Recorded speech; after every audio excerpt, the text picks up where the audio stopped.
Dahil fast approaching na rin ang Olympics mga idol, this week na magsisimula, i-discuss natin ngayon ang lineup ng mga bansang lalahok sa larangan ng men's basketball 5-on-5. Itatry natin lahat kung kakayanin, kahit mukhang malabo. Pero unahin muna natin ang Japan. Sila kasi ang kaisa-isang Asian team na lalahok dito sa Olympic men's basketball, gawa nga nung sila ang winningest Asian team noong FIBA World Cup last year. 3-2 ang naging record nila noon with an impressive win pa nga kontra sa Finland na pinangunahan ni Lauri Markkanen. Sabay wala pa silang Rui Hachimura that time. Pero ngayon, ang babandera nga sa kanilang roster syempre ay si Los Angeles Lakers forward Rui Hachimura. No-brainer naman na siya ang magiging number 1 option para sa Japan ngayong paparating na Olympics. Kasi kapag naglalaro naman siya sa bansa niya, laging siya rin talaga ang first option. Noong 2020 Tokyo Olympics nga, nag-average po itong si Hachimura ng 22.3 points, 6.7 rebounds, and 2 assists per game. At expected naman na itong si Rui ang mag-lead nga sa Japan, although sa mga nakaraan nilang torneo, maraming nag-step up talaga habang wala ang kanyang presensya. Isa na dyan si Josh Hawkinson mga idol. Bago lang sa Japan to, 2023 lang niya nakuha ang kanyang Japanese citizenship para maging naturalized player nila. 6'10 at syempre center ang laruan nito noong FIBA World Cup last year. Naglaro na rin si Hawkinson noon at nag-average ng 21 points, 10.8 rebounds at 1.4 blocks per game bilang kanilang number 1 option syempre. Bumibitaw din to sa labas at sa center position. Mataas ang volume nung pagtira niya from 3 mga idol. So isang solidong dimension din to sa opensa ng Japan na hindi lang basta-basta traditional big man si Hawkinson, kundi kaya niya ring i-stretch ang floor. Nga pala mga idol, ang video na ito ay sponsored ng 1xBet, ang isa sa mga trusted betting sites dito sa Pinas at sa ibang bansa. Kung gusto nyo mag-register, i-click nyo lang po ang link sa ating pinned comment sa baba at ganun din sa ating description box. I-type nyo na rin ang ating promo code na JONASPB at maaari kang makakuha ng up to 12,000 pesos na bonus points sa inyong unang deposit. Maaari kang mag-bet sa mga sporting events like NBA, UFC, Wimbledon at marami pa pong ibang sports. Siguraduhin lang syempre na maging responsable sa inyong pag-bet.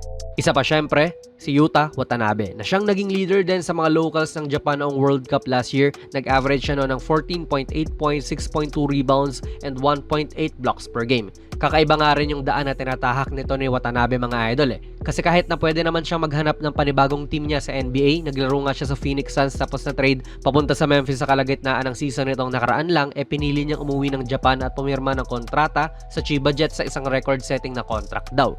And considering na 29 years old pa nga lang po itong si Watanabe, nasa kalagitnaan pa ng kanyang prime, umalis siya sa NBA. Mala Rudy Fernandez tong ginawa ni Watanabe mga idol, pero hindi naman natin siya masisisi. At least sa Japan, talagang aalagaan siya ng mga teams at hindi lang basta-basta bibitawan kung kailan nila trip. Bilang 6'9 nga tapos may improve na shooting mula sa labas, may solidong forward combo talaga ang Japan with Watanabe at Hachimura na mga leaders nila doon. Magiging kampi rin ni Watanabe sa Chiba Jets si Yuki Togashi na probably ang one of the best point guards ng Japan ngayon, standing at only 5'6 mga idol. Grabe humimay ng depensa tong si Togashi.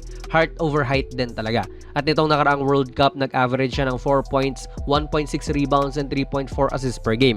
Hindi nabigyan gaano ng hustisya yung stats niya kung ikukumpara mo sa husay niya. Pero sa kanyang team sa B-League, para nga sa Chiba Jets, nag-average naman din siya ng 18 points, 1.8 rebounds and 5.4 assists per game bilang kanilang lead guard nga. Matagal ko nang kilala tong si Togashi mga idol na best point guards nga ng Japan, pero ngayon ko lang din nalaman na naglaro pala to sa NBA G-League dati.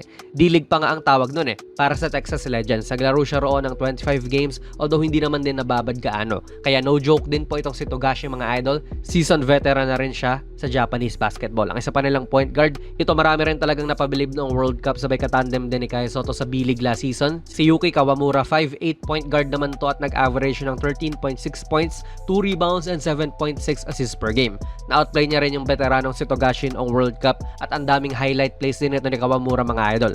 Ang galing mag-operate sa pick and roll play, kaya nga ang ganda rin ng nilaro ni Kai Sotto noong kampi niya to sa Yokohama. Napabalitang nag-agree nga raw tong si Kawamura sa isang Exhibit 10 contract with the Memphis Grizzlies sa NBA. More on parang invite yung kontrata na ito para maglaro sila sa G-League affiliate team nila. Pero impressive pa rin to mga idol syempre. Sa ating mga Pinoy, wala ngang napabalitang ganun ngayon Speaking of player naman ng Japan na pinapirma ng Exhibit 10 contract, itong si Japanese Stephen Curry din, Keisei Tominaga ay pumirma rin ng ganung kontrata sa Indiana Pacers. Grabe Grabe rin ang in-improve nitong Japan mga idol, no? May mga ganyan silang prospects na nakukuha ang atensyon ng mga NBA teams din.